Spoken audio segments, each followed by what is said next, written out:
प्रकाश, प्रकाश का डिफिनेशन क्या होगा? जल्दी बताओ। प्रकाश वह भौतिक कारक है, वह भौतिक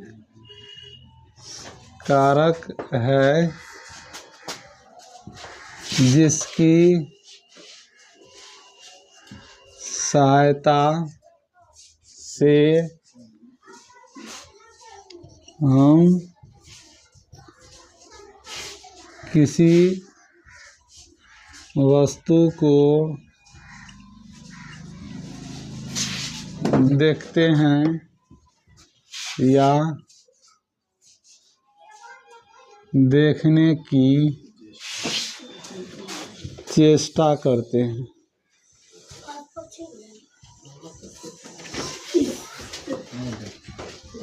सूर्य की प्रकाश यहाँ से निकलती है तो सीधी रेखा में गमन करती है। तो इसका एक पॉइंट ये भी याद रखेंगे कि प्रकाश जो होती है, प्रकाश हमेशा सीधी रेखा में गमन करती है, सीधी रेखा में गमन करती है। दूसरा, किसी वस्तु पर टकराती है। क्या होती है? किसी वस्तु पर टकराती है, और जब टकराने के बाद यह वापस होती है तो हमारे आँखों तक इनकी प्रकाश पहुँचती है। परावर्तन के बाद, वस्तु से टकराकर परावर्तन के बाद क्या होती है? हमारे आँखों तक पहुँचती है, तब हम उस वस्तु को क्या करते हैं? देख पाते हैं। अब देखो, जो प्रकाश है यह किसी वस्तु से टकराएगी तो यह सिर्फ मेरे आँखों के तरफ या हमारे आँखों के तरफ ही नहीं आएगी, यह विभिन्न दिशाओं में फैल जाएगी, विभिन्न दिशाओं में फैल जाएगी। और यह जब विभिन्न दिशाओं में फैल जाएगी तो इस घटना को कहते हैं प्रकाश का प्रकीर्णन। क्या कहते हैं?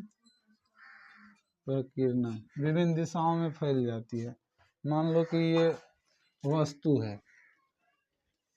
ये वस्तु है, इधर से प्रकाश की किरणें आई, अलग अलग सतहों पर टकराई, कहीं से किरणें इधर भाग गई, कहीं से ऊपर, कहीं से बगल, यानी कि इस प्रकार अगल बगल भाग जाएगी। तो इस क्रिया को क्या कहेंगे? प्रकाश का प्रकीर्णन। ठीक है। अब दूसरा चीज है प्रकाश का परावर्तन।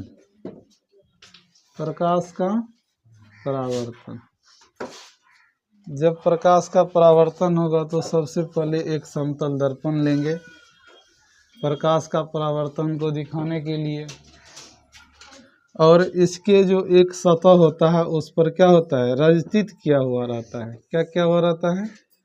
रजतित। बताए थे इस पर रजतित होगा तो क्या चीज का परत होगा?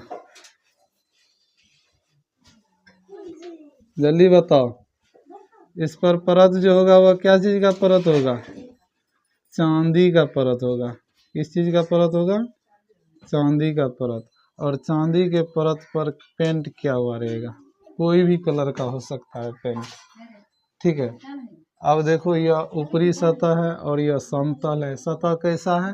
समतल है। यहाँ से प्रकाश की किरणें आएगी और यहाँ पर टकरा जाएगी। प्रकाश की किरणें आई और यहाँ पर टकरा गई, और टकराने के बाद जितना डिग्री का कोण इधर बनाएगी उतना ही डिग्री का कोण यह यहाँ भी बनाएगा। ठीक है। और यह यहाँ पर क्या करेंगे? इसको नापने के लिए यहाँ पर एक अभिलंब खींचेंगे। क्या खींचेंगे? अभिलंब। और यह बिल्कुल सीधा होगा। अगर यहाँ से यहाँ तक इसका कोण को नापा जाए तो यह 90 डिग्री का होगा। कितना होगा? 90 डिग्री का। लेकिन यह जो कोण होगा यह आपतन कोण कहलाएगा। क्या कहलाएगा? आपतन कोण। और ये कहलाएगा परावर्तन कोण। आपतन कोण को आई से सूचित करते हैं और परावर्तन कोण को आर से सूचित करते हैं। ठीक है। और यह इस पर डाला गया अभिलंब है, इसको क्या बोलेंगे? अभिलंब। और इसको ओ से सूचित कर लेंगे, ओ से। इधर हम ए से कर लेंगे और इधर बी से। चलो, और ये किरण जो है इसको क्या बोलेंगे? आपतित किरण। क्या बोलेंगे? आपतित किरण। और इसको बोलेंगे परावर्तित किरण। ठीक है। अब देखो, प्रकाश के परावर्तन के कितने नियम हैं? कितने नियम है बोलो? प्रकाश के परावर्तन के कितने नियम हैं?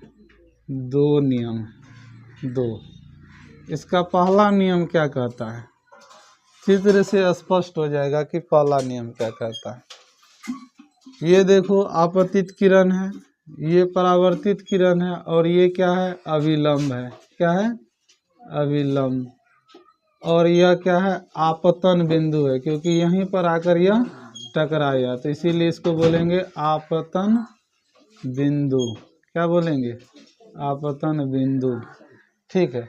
तो देखो, पहला नियम क्या कहता है कि आपतित किरण, परावर्तित किरण, और क्या होगा? आपतित किरण, परावर्तित किरण और आपतन बिंदु पर डाला गया अविलंब, तीनों चीज क्या होते हैं? एक ही समतल में होते हैं। तीनों क्या होते हैं? एक ही समतल में होते हैं। और दूसरा नियम क्या कह रहा है कि आपतन कोण परावर्तन कोण के क्या होते हैं? बराबर होते हैं। आपतन कोण परावर्तन कोण के बराबर होते हैं।